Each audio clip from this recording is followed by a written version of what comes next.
a silence shattered not by the familiar lone thump of a mortar, but by a truly furious, frantic burst. Thump, thump, thump, thump, for powerful blasts in 10 seconds. The earth boils like water in a cauldron. The air is torn by steel claws, and the enemy has not a second to save themselves, not even time to understand where the fire is coming from. This is not science fiction. This is reality, born in the minds of Soviet engineers when the smoke of the most terrible war in human history still hung over the country. Welcome to the story of a weapon without equal. Welcome to the story of the cornflower, the mortar that fires in bursts. To understand why this machine is a marvel of engineering and military doctrine, we need to go back to the 40s. The country lies in ruins. Millions dead, cities burned, economy destroyed. You would think there's no time for new inventions, we need to rebuild peaceful life. But the paradox of great powers is that it is precisely at such moments, at the intersection of the horror of the past and fear of the future, that the boldest ideas are born. The USSR, emerging from the war with an incredibly strong but exhausted army, was already looking at new threats. The Cold War was beginning, and the bet was on a qualitative leap, on technologies that would provide an advantage in a hypothetical conflict with a technologically superior adversary. And here, the terrible, statistics-verified experience of the Great Patriotic War played a key role. The figures I found in the archives are staggering. According to General Staff data, up to 60%, imagine more than half, of all enemy infantry losses were due precisely to mortar fire. Not aircraft, not tanks, not long-range artillery, but the seemingly simple, even primitive mortar. Why? The answer lies in tactics. The mortar fired on a high-angle trajectory. The projectile flew high up and fell almost vertically into a trench, into cover behind a hill, into a house's courtyard. You couldn't hide from it behind armor or in a fold of terrain. It was democratic, cheap, and terrifyingly effective. But it also had a huge drawback, a low rate of fire. A crew of 3 or 4 men, with luck and under ideal conditions, could fire 15 to 20 rounds per minute. And what if the target was mobile? If it was an advancing line or a column of trucks? While you reload, aim, and adjust, the enemy has already left the kill zone.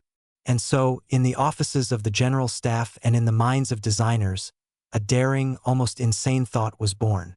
What if we make a mortar fire in bursts, like a machine gun? Create a system that would unleash on the enemy not a methodical hail, but an instant, crushing downpour of mines. The task sounded like a contradiction. A mortar is a weapon of simplicity and reliability, while automation means complexity and potential capriciousness.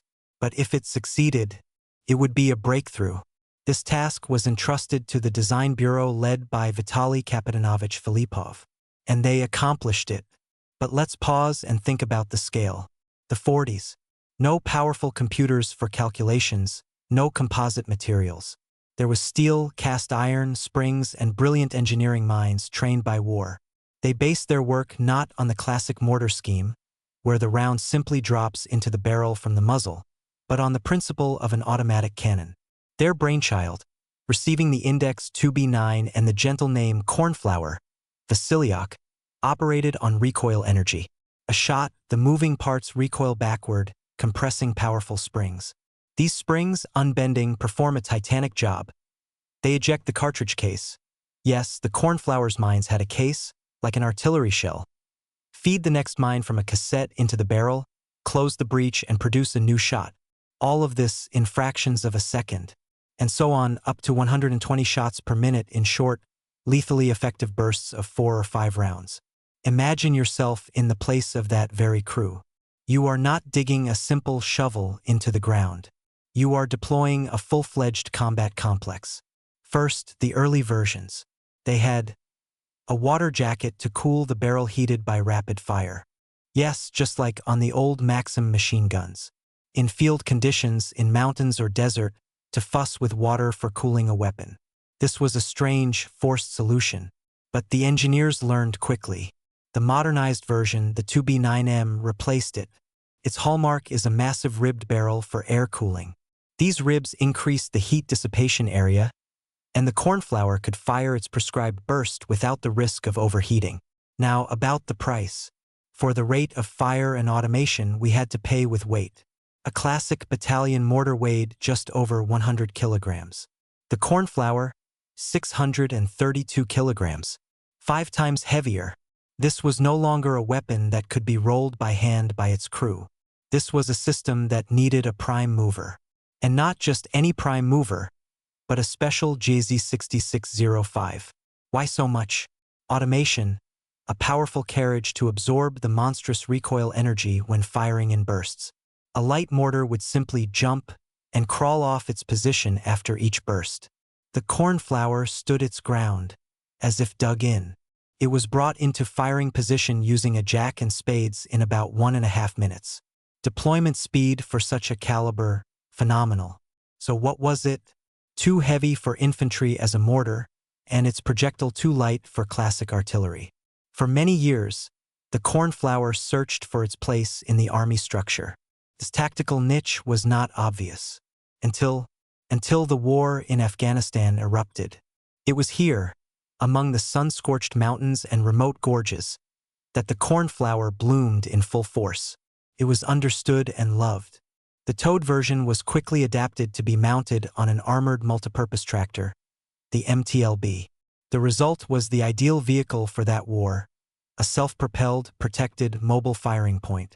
It could go anywhere on its tracks, turn on the spot, unleash a crushing storm of mines on a village or a Duval, adobe wall, and then leave immediately before return fire could arrive. Its high-angle fire reached mujahideen, hiding behind rocks, where neither a tank nor an infantry fighting vehicle could hit with direct fire. It was a weapon of instant and total suppression. Afghan veterans recalled that after a burst from the cornflower, an area the size of a football field turned into a lunar landscape. The density of fire was such that it was almost impossible to determine where the fire was coming from. The enemy oriented themselves not by the sound of the shot, but by the clouds of rising dust. This is a weapon of psychological impact, breaking the will to resist. An interesting fact, cornflowers also made it to Africa during the Chadian-Libyan conflict. There, they were used as light self-propelled guns against the famous Toyota columns, pickup trucks with mounted machine guns. Rapid high-angle fire covered these mobile groups with a shrapnel effect, disabling both vehicles and personnel. This proved that the cornflower was effective not only in the mountains. So what do we have in the end? The cornflower is more than a mortar. It is a concept, a bold, ahead-of-its-time attempt to reimagine the very essence of infantry support. It proved that automatic high-angle fire is a terrifying force. After the collapse of the USSR, interest in the concept did not fade. The Serbs created their M93, the Chinese the QLT-89. But, as analysts show, no system has surpassed the Soviet 2B9 in reliability and design excellence. This is the genius of it.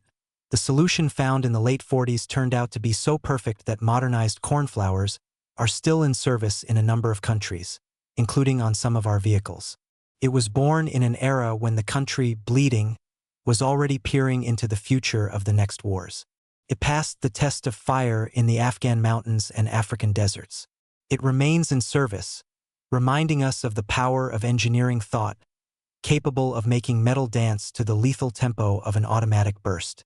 The cornflower is not just an army index. It is a symbol of how a daring idea, embodied in metal, can change the rules of combat. That's the story. From post-war blueprints to the hot sands of Afghanistan. This is worth remembering, worth discussing. If you, like me, are interested in the fate of unique equipment, the history of wars, and the secrets of engineering, be sure to subscribe to the channel. Give it a like. Write in the comments what you think about the cornflower. Was it a weapon of the future or a dead-end branch of evolution? What other weapon systems deserve such a deep analysis? Your activity is a direct signal to me about which topics are truly interesting to you. Let's communicate and remember history together.